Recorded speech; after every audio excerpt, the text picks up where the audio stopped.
All right, let's run that back. You was asking me All right. about what's a typical day in prison. Uh, Yeah, yeah. You were saying most people become institutionalized. So run you through a typical day in prison. Come on, yeah. Like, and I mean, like, typical day, as in you're 4 or 5 years in now, so you have the routine down. Like, you kind of know what is a typical day. What's the excitement? What's the what you do? You know exactly how this day is gonna go, or you kind of just like still like, man, today could be anything. right. So I can tell you this, and this is based on my study, man. It takes you about 36 months to become institutionalized. It takes 36 months for you to come to the realization that you need to conform in some way and that you're not really going home. I mean, when you get sentenced, you understand that you're not going home. But after 36 months of conditioning, you pretty much become institutionalized in prison. That's my experience and my number that I put on it. It's not 4 or 5 years, it's 36 months. After 2 years, it start weighing on you. But once you reach the 36-month period and you've been away from home for 3 years, you institutionalize.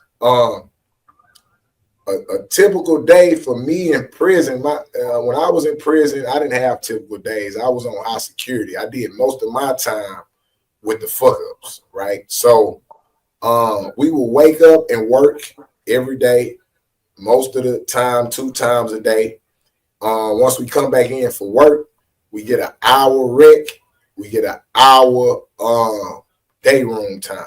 Was it 2 hours?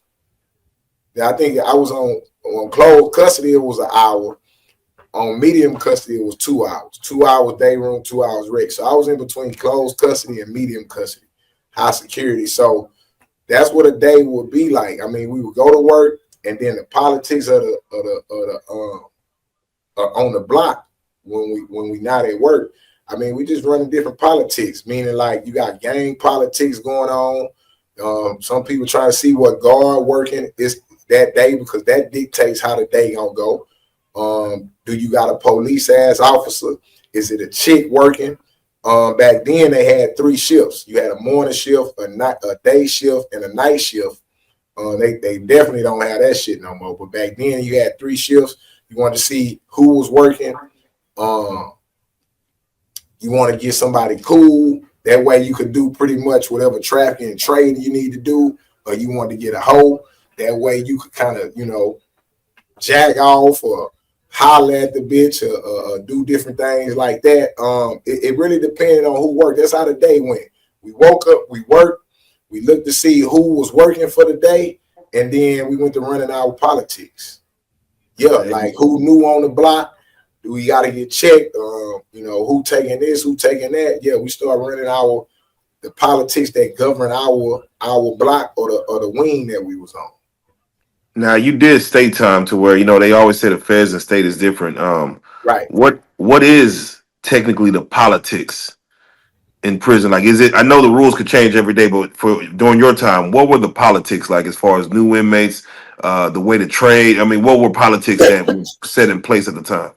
Well, in the 90s, the politics of Texas prison was ran by where you was from and what gang you was in, point blank, period. We right here in the state, the biggest 2 cities in the state are separated by 4 hours, right? So you got a north and you got a south. That's the first politics as it run with blacks. You got Dallas, Fort Worth, you got Houston, Galveston, Beaumont, right? That's the south. Point blank, period. That ran the politics. You got Central Texas, which is more like San Antonio and Austin. But Dallas and Houston, politics ran prison when I was in prison. Now, up under Dallas and Houston politics, you got the gang politics, which is the Bloods and the Crip, which was fairly new and was taking over prison when I got in. So it wasn't that many Bloods. It was more Crips than it was Bloods. So the Crip politics became the Dallas and Houston politics, right? Dallas, Fort Worth, Houston, Galveston politics. That was the politics. That's what ran it. Of course, I was in there in a time in which the goddamn Cowboys was winning championships. Yeah, that's how long ago it was when the Cowboys was winning championships, and it was rise and it was fights. behind that. So that's the first politics amongst the blacks. Houston, Dallas politics, and then you got black Mexican politics, the racial politics. That's what pretty much dictated what was going on. And the way things worked, whenever a new chain came in, chain meaning like a new bus with new inmates coming into the unit. Whenever they hit the wing, it was real simple. If you was a Mexican, the Mexicans dealt with you. If you was black, the blacks dealt with you. And the way we dealt with you is where you from. That's the first thing. So if you say you from Dallas, all right, Dallas politics keep kicking in. Hey, this nigga here say he from Dallas. Do y'all know this nigga? Is this nigga a snitch? Is he a rat? Is he a hoe? What's up with him? Okay, if you say you a Dallas and you a Crip, then the Crip politics kick in, right? All right, we got somebody new saying they from the set, and from there, which when we look back on it, it's like, man, that was pretty violent. That people would come in and they would check you. You know what I'm saying? They would run down on you. But as me being somebody that went through those processes, I understand, man, that you kind of need to be tested, bro. And I don't just mean that from a prison aspect. I'm saying that because it's like going to war. Would you accept somebody into your platoon, right? Or into your squadron, right? Without knowing if they know how to work a gun, without knowing if they will scream and holler if somebody gets shot. So the whole checking in part or checking niggas was because we was in a real war. Right. I mean, we at war with the Mexicans, we at war with the guards, and you want people to stand next to you, you know that's gonna fight with you. That's real. That's a good way to put it. Did age not come into play within these politics as far as how old someone was? Age always came into the politics, and that's why I have a lot of back and forth with people online, man. In those times, I went to prison at 17. You have to understand, in 1995, the age gap and experience gap from somebody that was 17 and somebody that was 40 was totally different, man. I mean, somebody that was 40 at that time grew up in the bell bottom era, grew up in pimp movies, and you know what I'm saying? We growing up with hip hop now. Hip hop wasn't even out then. We growing up with crack. They ain't even have that. So it was definitely a young man's game. The politics did not apply to old people. And back then, if you was 30, 33 years old, you was old, bro. Yeah, you was old. That's how much of a young man game it was. If you was 30, 33 years old, we looked at you as old nigga. No, I hear you. Now, of course, the one thing and the most feared thing that people see or hear about prison is a man getting violated. Right. The condition of the status of rape, or that's the thing that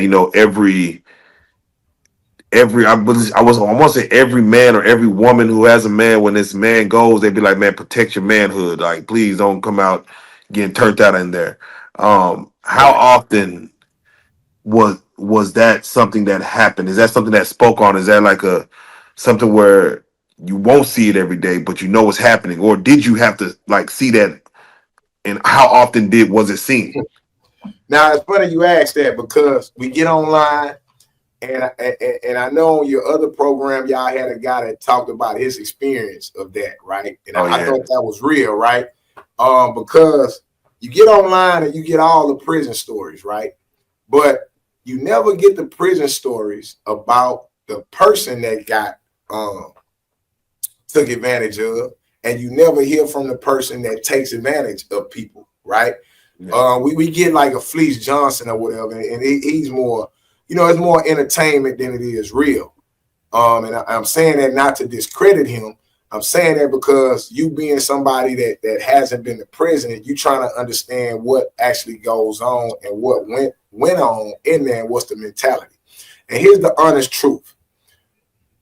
Every day in my 8-year prison sentence that I was in prison, somebody either got raped or somebody took advantage of in a way in which like voluntarily gave it up.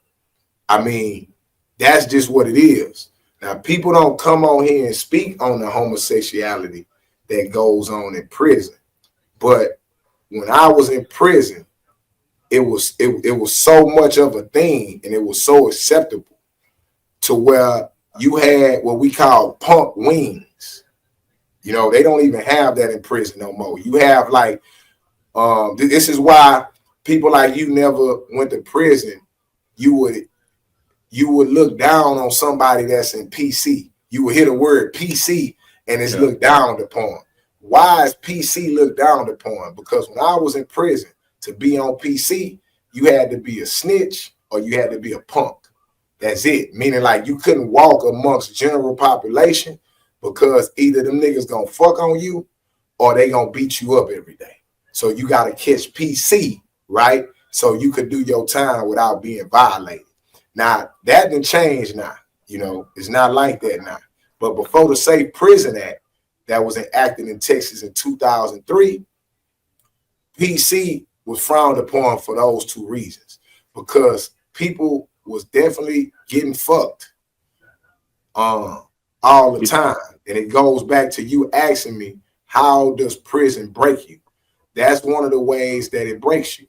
It puts you in an environment with all these men and all these predators, and it makes it cool or acceptable in a sense for you to take advantage of people. And, you know, of course, I never participated. Those are one of those things. That's one of those jackets. Like once you do it, you could never get it off. It's one of them jackets. Once you put it on, it stay on. It's like the crack jacket. You see a nigga say, man, yeah, nigga smoke crack. Yeah, he probably smoked crack twice, but from then on, he a crackhead, right? You can't take that jacket off the minute somebody here or can confirm that you done smoke crack. I don't give a damn if it's been 30, 40 years from now. You always got that jacket.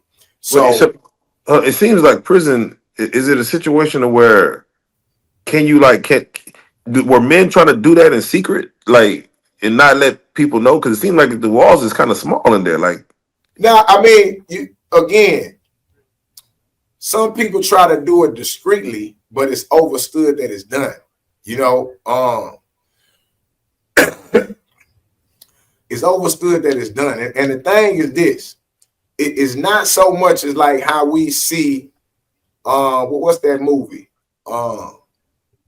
American Meat, where the Mexican dude come in the kitchen and they pull out the knife and they do all that. It's not that. That's over dramatized. It's not that. Prison is designed to break you. A form of breaking a man is to take his manhood or strip him of something. This is why in slavery, right, they will cut niggas' penises off, right, in front of the other slaves, right? Or they'll beat you and rape your woman in front of you and then get a woman back to you and make you go to work. These are all psychological forms of breaking a person to where they can't ever return back to who they was mentally once they experience or go through this. This is what prison is designed to do. Like I said, they will break you physically with work, or they will break you with restrictions. If those things don't work, then they will use the niggas to break you. And the niggas breaking you psychologically is a form of taking your manhood. And these things would happen. These things would happen very often because it was a predator's breeding ground when I was in there before the Safe Prison Act. What is the Safe Prison Act for those that don't know? Safe Prison Act was legislation that was enacted in 2003, where by law, it's even though you are custody of the state, even though you go to jail, it's their duty and their sworn obligation to protect you and make your prison time safe. Up until 2003, those things wasn't being enforced. We just had a situation in Cincinnati where an officer killed a kid and the kid father retaliated by killing the officer. Well, if Safe Prison Act wasn't in place, that dude that killed the officer would get tortured while he's in prison. Am I making sense? Or waiting to go to trial. Exactly. Right. So Amen. that's what the Safe Prison Act is. They want to make sure everybody is safe in prison and not being taken advantage of, not being extorted, and not facing, being murdered for their crimes. So you speak on people like Fleece Johnson and things of that nature, Right. where there's like a ideology that if someone has a a long sentence, like serving multiple life sentences, that they're probably going to be the ones that's violating other men. Like they're the ones who's going to be on that type of time. Is that a logical thing as far as the people who No, have? that's why I say even when we see Fleece Johnson talking and speaking on it, the reality of it is this: homosexuality is something that's inside of you. It can be brought out in certain conditions, meaning like this. You don't know, how can I put it? It's not your time. It's not time, man. I done seen people come down here with 2 years and fall in love with another man or let other men fuck them. You know what I'm saying? Like it's not time based. It's anxiety based and psychologically based. Meaning like you just gotta be forced or put in a situation to where you won't do it. Not to speak about the sex part, but let's say for instance, I always bring this up. I don't eat lima beans. Do you eat lima beans? No. Nah. No. Yeah. Would you even consider eating a goddamn lima bean? Not at all, right? No. And it's a reason why. One, you're not in a condition where you have to eat them, right? So then now let's put you in prison. We put you in prison and you ain't ate in 2 days and they not feeding you. And when they do come to feed you, because you're not in control of what you fed, they feed you lima beans. Is you eating lima beans? No. No, I'm saying in prison you have to. You mean, yeah, 2 days, 2 days not eating, I'm about to starve to death? I'm about to You start to death. the, I'm the eating lima lima beans beans. the lima beans start looking a little different. Like They start looking a little different. And I'm saying that to say this. That's how the homosexuality thing, that the environment creates that. The whole fucking boys starting to look a little different once they get put in them situations, but it gotta be in you, right? For that to be brought out of you. Either way, that's either you hitting them or you letting them hit you. It gotta be in you in some way, and the condition of prison bring that out of you, and it has nothing to do with how much time you got. did you ever have a situation where it was someone you knew that you did not either, whether giving or taking, giving or receiving, that you knew that you found like someone? Man, listen, bro. Listen. I give you two situations. First off, I'll give you my scariest day in prison. You want to know my scariest day in prison? Yeah, All listen. right. My scariest day in prison involves homosexuality, right? Okay. I was on Clemens unit. Ferguson is gladiator school. Clemens unit is burning hell. On Clemens unit, homosexuality existed. It was going on, but we was young and it really wasn't present. It was really something done in secret, it wasn't done out in the open. So they moved me from Clemens unit to Ferguson unit, which is now, people been doing time more established unit, more around inmates, so forth and so on. Now I already went through the cotton picking phase, all that. They already broke me. I'm doing field work. Well, I go to work on Ferguson, right? And each unit got their own different scores. On Ferguson, I'm on 13 hole, I'm on 0. I go to work to the field.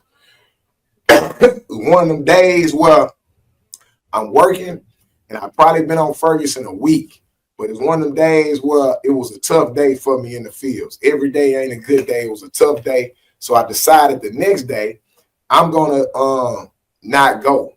And the way by not going or getting out of work is to saying, like, I don't have boots. My boots coming apart. And we call that boot line. So the way you get out of work is by catching boot line. On Ferguson, I caught boot line this one time and never caught boot line again. Do you hear me? Yeah. Never went, never caught boot line again. Lock the door for me. I never caught boot line again, bro. What happens here is this here. Go to boot line, stand at boot line. Now, when we go to work, PC go to work too. Remember, I told you it's different wings. It's PC wing and it's our wing. All right, we go to work. They go to work. What I did not know is if you got a pump or if you got somebody that you deal with that's on PC, the way you meet up with them is by going to boot line. Right? Because you can't go to the wing with them. When we all have to go to work, if both of y'all say y'all boots don't work, then they'll put you together in boot line temporary until you get some boots. Does that make sense? Yeah, you paint it. Now, I don't know this now. You got to remember. So I'm standing on boot line, and when niggas is going to the fields and they see me in boot line, it's automatically you mess with them boys if you catch boot line. Damn. Right? Now, I don't know, though. I'm 19 years old. I don't want to go to work. I'm catching boot line. I'm in boot line, so if all the squads come out, they all come out. Everybody come out. The people that ain't supposed to go, we got to go inside this little shower room like thing, and it's nothing normal. Okay, so we go in there. We go in the room where it's called necessities, where we take showers and where we get our clothes, and they gonna give us our boots. Now the showers are not on, so nobody's in here naked. It's nothing like that, but it's a line to go through the boot line, to go through the line. Well, here's the trick. You got the showers, you got this cage with all these clothes, people getting in line to get their boots, and then if you go through another door, you would have the restroom, because you got to think, you can't have a shower with a restroom at because people are shitting and pissing versus cleaning themselves. Oh, man, I'm standing in that line waiting. It's taking a while. Say, man, I need to piss. So I go. I made the mistake that I never made and became the scariest day in prison. I went through that door to go on the other side of the wall where it opened up to restrooms. And, bro, it was a prison orgy going on in there. I'm talking about I'm talking about, man, I'm listening, and it ain't no noise. It ain't like you hearing hollering or moaning or nothing. I'm just thinking, all right, man, like, take me a piss real quick. It's early in the morning. I just woke up. I don't want to go to work. They got this shit figured out. Let me go over here and piss. Man, I walked on the other side of that line, bro. And I'm talking about there's people in here giving head. There's people in here. I mean, nobody in here using the restroom, bro. How taken back were you from seeing, like, to walk in there to take a piss? Listen, I'm kryptonite. Yeah. I can face anything that go on. You hear me? Yeah. I'm in this motherfucker. We can fight, we can squabble, we can shank it out, we can do whatever we want to do. This is my first week on Ferguson. And when I tell you, I walked in there, and I'm telling you today, this was the scariest day. The first thing when I walked in there, I was like, whoa. I was like, hey, like, I'm thinking people getting, all right, I'm thinking like, what a God. I'm thinking, do I need to holler for help? Like, I'm what I mean? I'm like, say, hey, what, hey, man. So then I'm like, so the first thing, whenever you see another man penis in prison, we call that burning you up. Like, man, nigga, so I'm trying to cover my eyes. I'm like, so I'm thinking like, okay, do I still piss? Or now I don't want to turn my back because nigga may choke me and rape me. Like, like, hey, like, I don't want to do nothing in here, but back out of here. Like, I ain't never see this. Damn. That's wild. And I'm talking about having at it, bro. I'm not talking to anybody, but you don't hear this in the Ferguson stories and people tell you. This is the first time that I've even heard something like that could even happen. Right. So what happened was all the people who I thought was regular on the block with me. They catch boot line. So it's date night. This how you meet up at boot line. This how you really get it on so they could go back to where they at. And I'm talking about it was a fuck fiasco in there, bro. Damn. And I was like, I never, I got the boots. You got to remember, I'm traumatized through this whole process because I'm like, hey, man, I can't get this jacket. I can't wear this jacket. I just can't because I ain't want to go to work. Yeah. And what I'm saying is that itself, I never miss work ever again. Do you hear me? Like so, I never miss work ever again, bro. Did you see, now that you know what the boot line is, when you see people going to the boot line, let's say new inmates or whatever, were you like, God damn? Whoever it now I saw how people saw me when I was in boot line. That's what I'm saying. Like now I understood what boot line meant. Damn. Like now I don't want nothing to do with boot line, bro.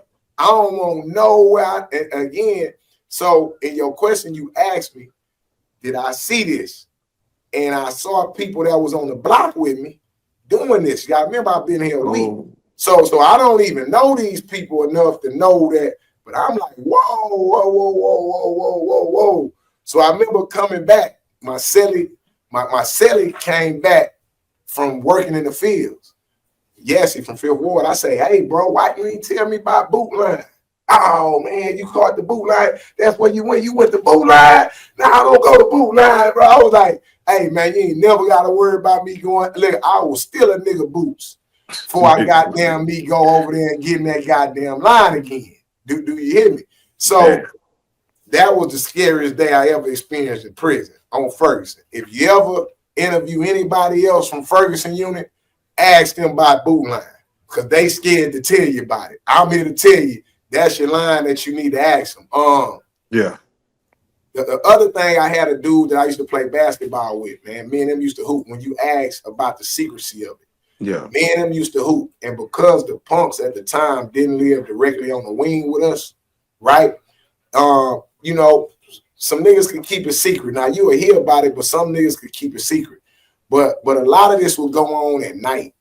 A lot of this would go on at night. And we had a punk that ended up getting moved over there. And so if you and let's say you don't get on like that, but you in the cell with the punk, right? But you not homophobic and you don't get on. So let's say they put the punk in the cell with like a white boy or something like that. They put the punk in the cell with somebody that ain't gonna victimize him and ain't indulgent. But what niggas would do when it become nighttime, they'll pay the white boy to sleep in their cell and they'll sleep in the cell with the punk. Like they'll switch out. Or if it ain't nighttime, after breakfast. So we go to breakfast at 3:00 in the morning, right? Okay, so if we go to breakfast, you pay the dude to switch out with him, and you go in the cell, and he go in your cell, but then you get to come back out at 5 when it's work time. So it was one of them situations where I was coming back late from breakfast. I was coming back late for breakfast for whatever reason. Meaning like the people that I went with had already went, they already came back, they was already in their cell. I was coming back late from breakfast and I happened to hit one row because I had to go get somebody. And man, you know, the cells go from 1 to 36. And man, I go down one row, not thinking that again, it ain't no moaning, ain't no hollering, ain't none of this going on how you would think in the, you know, in a free world kind of scenario. Yeah, this blasphemy is happening in silence. Do you hear what I'm telling you? Like everybody inside. So man, the dude that I used to hoop with,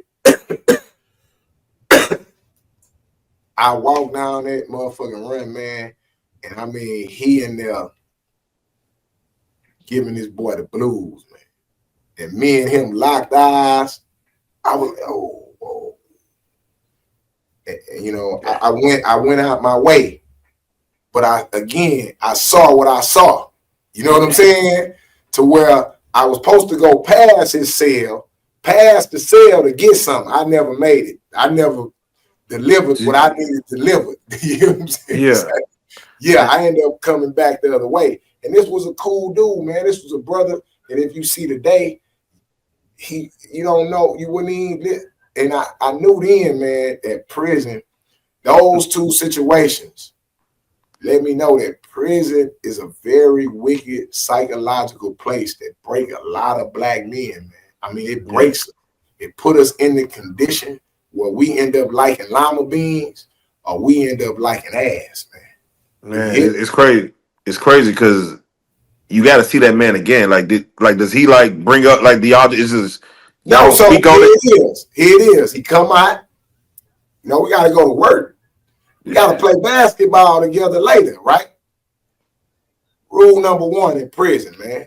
Rule number one, man. I need to write this in my book. About 10 business rules I learned in prison, right? Number one rule in prison, mind your business, man. Mind your motherfucking business, man. Do you hear what I'm saying? Ask no questions, get told no lies. Told no lies. So when I came out, it was understood. That was his business, man. Yeah, shit ain't have nothing to do with me. Nothing to do with me. That was his business. And if I went about talking his business,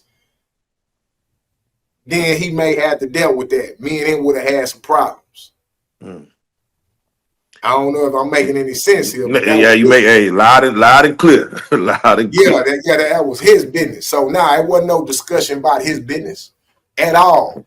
Yeah, when he got picked, I got picked that evening. He picked me, I picked him, and we went on hooping. There you go.